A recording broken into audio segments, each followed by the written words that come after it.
तेजस्वी यादव के दावे की पोल खुली, नई वोटर लिस्ट में शामिल है तेजस्वी का नाम।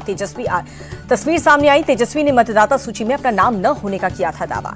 चुनाव आयोग ने तेजस्वी के आरोप को बताया गलत। लिस्ट में 416वें नंबर पर तेजस्वी का नाम शामिल। चुनाव आयोग को तेजस्वी यादव ने गोदी आयोग बताया। एसआईआर को लेकर के निशाना साधा, बोले कि ईसी गोदी आयोग बन चुना। चुनाव आयोग का रवैया लोकतंत्र के लिए खतरनाक।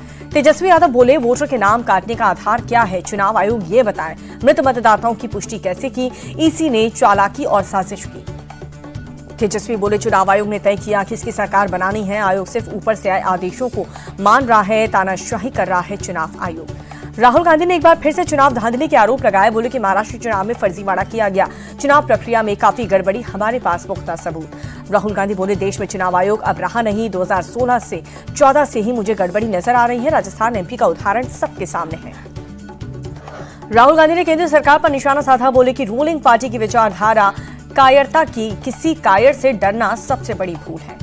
दिल्ली में राहुल गांधी बोले, देश का इलेक्शन सिस्टम मर चुका है। लोकसभा चुनाव में अगर 15 सीटों पर धांधली न होती तो मोदी भारत के पीएम नहीं होते, उनके पास बहुत कम बहुमत। राहुल गांधी के आरोपों पर राजनाथ सिंह का पलटवार, बोले कि ईसी के खिलाफ राहुल के पास कोई सबूत नहीं, अगर उनके पास सबूतों का परमाणु बम है तो तुरंत फोड़ें। एसआईआर पर राहुल गांधी के बयान पर केंद्रीय मंत्री शिवराज सिंह चौहान का पलटवार, बोले कि ये पहले से ही हार की भूमिका बना रहे हैं। वो जीतते हैं तो वोटों की चोरी नहीं होती और हारते हैं तो चोरी हो जाती है। एसआईआर को लेकर के राहुल गांधी के बयान पर सांसद पप्पू यादव बोले, एसआईआर के खिलाफ हमारा विरोध जारी रहेगा, इस पूरे मामले को ऐसे नहीं छोड़ेंगे। एसआईआर के मुद्दे पर कांग्रेस नेता प्रमोद तिवारी का बयान, बोले कि आयोग ने मतदाता सूची से ज्यादातर पिछड़ों के नाम हटाए, बीजेपी के इशारे पर काम कर रही है ईसी। काशी से दुश्मनों पर गरजे पीएम मोदी, बोले कि जो भारत पर वार करेगा वो पाताल में भी नहीं बचेगा। नया भारत भोलेनाथ को भी पूछता है और दुश्मनों के सामने काल भैरव भी बन जाता है। पाकिस्तान को पीएम मोदी की नसीहत, कहा कि फिर पाप किया तो तबाह कर देंगे, यूपी के मिसाइलों से आतंकी ठिकाने तबाह करेंगे। पाकिस्तान के एयरबेस आज भी आईसीयू में। पीएम मोदी ने विपक्ष बोला हमला, कहा कि विपक्ष ऑपरेशन सिंदूर की सफलता से बौखला गया है, कांग्रेस ने ऑपरेशन का तमाशा बनाया, क्या सिंदूर कभी तमाशा हो सकता है। पीएम मोदी बोले, कांग्रेस ऑपरेशन सिंदूर की सफलता को पचा नहीं पा रही, पाकिस्तान का दुख कांग्रेस और सपा से सहन नहीं हो रहा। पीएम मोदी ने कहा, आतंकियों की हालत पर कांग्रेस सपा वाले रोते हैं, वोट बैंक के लिए ये लोग ऐसी भाषा बोल रहे हैं, जब ये सत्ता में थे तो आतंकियों को क्लीन चिट दे देते थे। पीएम मोदी बोले, ऑपरेशन सिंदूर के बाद पहली बार काशी आया, मैंने बेटियों के सिंदूर का बदला लिया, बदला लेने का वचन पूरा किया। पीएम मोदी बोले, ऑपरेशन सिंदूर की सफलता महादेव के चरणों में समर्पित, पीड़ितों के लिए मैंने बाबा से दुआ मांगी थी, ऑपरेशन सिंदूर पूरी तरह से सफल रहा।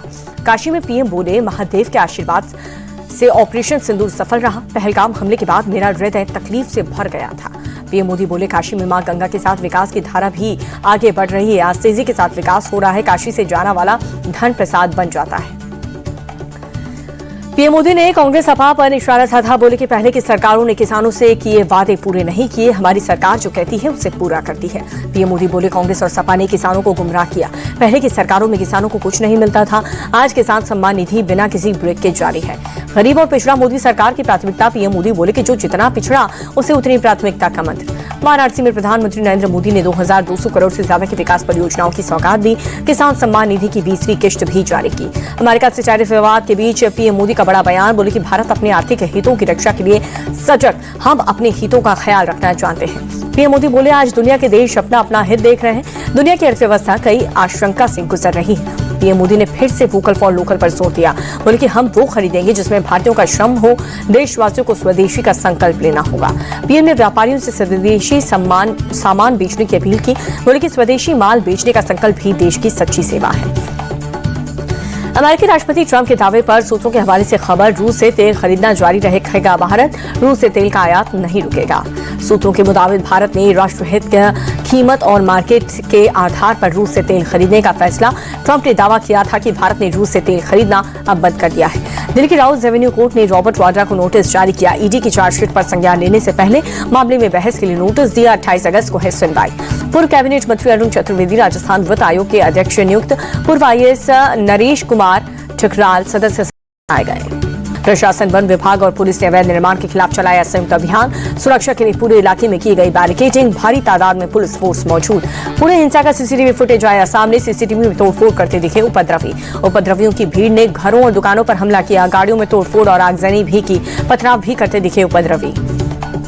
पुणे में व्हाट्सएप पर विवादित स्टेटस पर बवाल के बाद लगा कर्फ्यू। पुलिस ने आपत्तिजनक स्टेटस लगाने वाले युवक को हिरासत में लिया। बनाई पुणे से पास यवत गांव में आपत्तिजनक स्टेटस पर भड़का हंगामा। 2 गुटों की भिड़ने से कई गाड़ियों में आग लगाई। धार्मिक स्थल पर पथराव किया गया। हंगामे में किसी के घायल होने की खबर नहीं है। में भारी तादाद में पुलिस फोर्स तैनात है। फिलहाल गांव में शांति की स्थिति। पुणे हिंसा के बाद सीएम फडणवीस ने सख्त कार्रवाई के दिए आदेश। कहा कि कुछ लोग जानबूझकर भड़का के व्हाट्सएप पोस्ट कर रहे हैं। सीएम फडणवीस ने सभी से शांति बनाए रखने की अपील की। कहा कि किसी को भी किसी धर्म के खिलाफ आपत्तिजनक पोस्ट करने की इजाजत नहीं है। पश्चिम बंगाल के दुर्गापुर में अल्पसंख्यक समुदाय ने लोगों पर हमला करने वालों पर एक्शन लिया। पुलिस ने 2 आरोपियों को गिरफ्तार किया। गुजरात के पंचमहल में युवक ने तालिबानी से साफ प्रेमिका से मिलने आई प्रेमी को बांध करके डंडे से पीटा। पुलिस ने 10 आरोपियों को गिरफ्तार किया। जम्मू कश्मीर के कुलगाम में आतंकियों से मुठभेड़। सुरक्षा बलों ने 2 आतंकियों को मार गिराया। इलाके की घेराबंदी, सर्च ऑपरेशन जारी। मथुरा में कथावाचक अनुराधाचार्य में महिलाओं के लिए बिगड़े बोल। कहा कि खुद को सती सावित्री सुनना चाहती हैं तो देवी जैसे कर्म भी करो। कथावाचक अनिरुद्धाचार्य ने कहा कि कलयुग में आप सत्य नहीं बोल सकते। मैंने सत्य बोला तो मेरा विरोध होने लगा। यूपी के बुलंदशहर में पेट्रोल पंप पर दबंगों की गुंडागर्दी। तेल डलवाने को लेकर के 3 दबंगों ने मिलकर के युवक को पीटा। सीसीटीवी में कैद हुई वारदात। जांच में जुटी पुलिस की टीम। गाजियाबाद में नाले के ऊपर रखा लोहे का जाल चोरी। ई रिक्शा में जाल रख करके फरार हुए 3 चोर। सीसीटीवी फुटेज आया सामने। सोशल मीडिया पर वीडियो वायरल। दिल्ली के निजामुद्दीन इलाके में दुकान खाली करवाने के विवाद पर चली गोली। पैर में गोली लगने से दुकान मालिक फुरकान घायल। अस्पताल में कराया गया भर्ती। फुरकान ने 15 दिन पहले किराएदार एहसान के खाली करवाई थी दुकान। एहसान ने अपने साथियों के साथ मिलकर के मारी गोली। पुलिस एहसान और उसके साथियों की तलाश में जुटी। जम्मू कश्मीर के रियासी में दर्दनाक सड़क हादसा। लैंडस्लाइड में उत्तराखंड के रामनगर के एसडीएम राजेंद्र सिंह और उनके बेटे की मौके पर ही मौत। एसडीएम राजेंद्र सिंह अपने परिवार के साथ अपने गांव जा रहे थे। सलूक इख्तर नाले के पास हुई लैंडस्लाइड में गाड़ी पर गिरा मलबा। एसडीएम की पत्नी सहित 3 रिश्तेदार बुरी तरह से घायल। महाराष्ट्र के गोंदिया में सड़क हादसा। ओवरटेक के दौरान बेकाबू हुआ ट्रक फुटपाथ पर बनी दुकानों में घुसा। 1 की मौत, 3 जख्मी। महाराष्ट्र के पिंपरी चिंचवड़ में जिम में वर्कआउट के दौरान 37 वर्षीय शख्स को आया हार्ट अटैक। मौत हो गई। करीब 6 महीने पहले शुरू की थी जिम। जैसलमेर में पुलिस की बड़ी कार्रवाई। 2 तस्करों को किया गिरफ्तार। 3 करोड़ से ज्यादा के नशीले पदार्थ बरामद।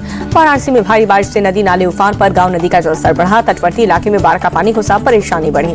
पीएम मोदी के दौरे के बीच वाराणसी में मंडल अध्यक्ष और जिलाधिकारी से मुलाकात की। बाढ़ बारिश की मौजूदा स्थिति की जानकारी ली। प्रभावित लोगों की हर संभव मदद का निर्देश दिया। यूपी के बांदा में भारी बारिश की वजह से बाढ़ जैसे हालात। यमुना और केन नदी का लगातार बढ़ रहा है जलस्तर। 2 दर्जन से ज्यादा गाँव का संपर्क मुख्य मार्ग से कटा। बलिया में भारी बारिश से गंगा नदी का जलस्तर बढ़ा। नदी किनारे बसे घर पानी में जद में आए। लोगों की परेशानी बढ़ी। झांसी में भारी बारिश के चलते नदी नाले उफान पर। सड़क पर दिखा मगरमच्छ। वन विभाग ने रेस्क्यू करके सुरक्षित स्थान पर छोड़ा। प्रयागराज में गंगा और यमुना नदी का जलस्तर बढ़ने से निचले इलाकों में भरा पानी। लोगों की मुश्किलों का करना पड़ रहा है सामना। घर में पानी घुसने से सामान हो रहे हैं खराब। सड़कों पर आवाजाही भी परेशानी बढ़ा रही है। जालौन में नदी का जलस्तर बढ़ने से निचले इलाकों में बाढ़ जैसे हालात। लोगों ने सुरक्षित जगहों पर शपथ शरण ली। प्रभावित लोगों के बांटे जा रहे खाने पीने के सामान। नाव के जरिए लोगों को सुरक्षित जगहों पर पहुंचाया जा रहा है। ग्वालियर में जान से पानी छोड़े जाने से बिगड़े हालात। कई इलाकों में हुआ भारी जलभराव। एसडीआरएफ की टीम ने फंसे हुए लोगों का रेस्क्यू किया। जलभराव की वजह से घरों में पानी घुसा। हिमाचल के ऊना में तेज बारिश। नदियां उफान पर। सड़कों पर पानी भरा। लोगों की परेशानी बढ़ी। असम के गुवाहाटी में कई जगहों पर तेज बारिश। तापमान में गिरावट। बारिश के चलते सड़कों पर गाड़ियों की रफ्तार हुई धीमी। मुंबई के गणेश उत्सव की तैयारी तेज। मूर्ति बनाने में जुटे हैं कलाकार। अयोध्या के हनुमानगढ़ी मंदिर में उमड़ा भक्तों का सैलाब। बजरंग बली के दर्शन कर श्रद्धालुओं ने लिया आशीर्वाद।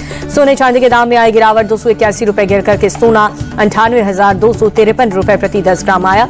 चांदी भी 304 रुपए कम होकर के 1,09,646 रुपए। जुलाई में जीएसटी कलेक्शन 7.5% बढ़ा। टोटल कलेक्शन 1 करोड़ 96 लाख रुपए हुआ। जून में जीएसटी से 1,85,000 करोड़ जुटाए थे। अडानी पावर की पहली तिमाही में टोटल इनकम 14,574 करोड़ रुपए। 3,385 करोड़ रुपए का हुआ प्रॉफिट। पिछले साल की तुलना में 13.49% घटा। रेल टेल को बीएसएनएल का मिला 166 करोड़ का ऑर्डर। अगले हफ्ते में शेयर मार सकते हैं उछाल। ब्रॉडबैंड, टेलीकॉम और वीपीएन सर्विसेज उपलब्ध कराती है ये कंपनी। भारतीय विदेश मुद्रा भंडार में 2 अरब 70 करोड़ डॉलर की बढ़ोतरी दर्ज। 25 जुलाई को खत्म हुए हफ्ते में 698 अरब 19 करोड़ डॉलर पर पहुंचा विदेशी मुद्रा भंडार। अमेरिकी राष्ट्रपति डोनाल्ड ट्रंप का बड़ा फैसला। रूस के करीब 2 परमाणु पनडुब्बियों को तैनात करने का आदेश दिया। पहले टेस्ट में न्यूजीलैंड ने जिम्बाब्वे को 9 विकेट से हराकर के 2 मैचों की टेस्ट सीरीज में 1-0 की बढ़त बनाई। मैट हेनरी रहे जीत के हीरो। मुकाबले में कुल 9 विकेट चटकाए। पाकिस्तान क्रिकेट बोर्ड का बड़ा फैसला। पीसीबी ने निजी क्रिकेट लीग में पाकिस्तान के नाम के इस्तेमाल पर रोक की। अर्जेंटीना के दिग्गज फुटबॉलर लियोनेल मेसी इस साल दिसंबर में भारत आएंगे। मुंबई के वानखेड़े स्टेडियम में भारतीय क्रिकेटरों से खेलेंगे cricket match. MS Dhoni, Rohit Sharma और विराट कोहली से हो सकती है टक्कर। शतरंज खिलाड़ी दिव्या देशमुख और कोनेरू हम्पी को केंद्रीय खेल मंत्री मनसुख मांडविया ने किया सम्मानित। शतरंज खिलाड़ी दिव्या देशमुख का बड़ा बयान, कहा कि विश्व चैंपियन बनने से ज्यादा खुशी किसी भारत के खिलाफ खिताब जीतने की है। शतरंज खिलाड़ी कोनेरू हम्पी ने कहा कि फिजे महिला शतरंज विश्व का बहुत लंबा और थका देने वाला टूर्नामेंट था। 2 पीढ़ियों के शतरंज खिलाड़ियों के आमने सामने होने के कारण भारत ने फाइनल में अपना दबदबा बनाया और खिताब भारत के नाम रहा। केंद्रीय खेल मंत्री मनसुख मांडविया ने दिव्या देशमुख की तारीफ की, कहा कि दिव्या नई पीढ़ी के लिए प्रेरणा का स्रोत बनेंगे। केंद्रीय खेल मंत्री मनसुख मांडविया ने कोनेरू हम्पी की तारीफ की, कहा कि हम्पी ने अपने सफर में कई लोगों को प्रेरित किया, एक लंबी और विशिष्ट पारी खेली। भारतीय बैडमिंटन खिलाड़ी लक्ष्य सेन और थारून मकाओ ओपन के सेमीफाइनल में पहुंचे सात्विक चिराग की जोड़ी हार करके बाहर हो गई और पूर्व भारतीय अंतर्राष्ट्रीय खिलाड़ी खालिद जमील बने भारतीय फुटबॉल टीम के नए कोच, AIFF ने ऐलान किया।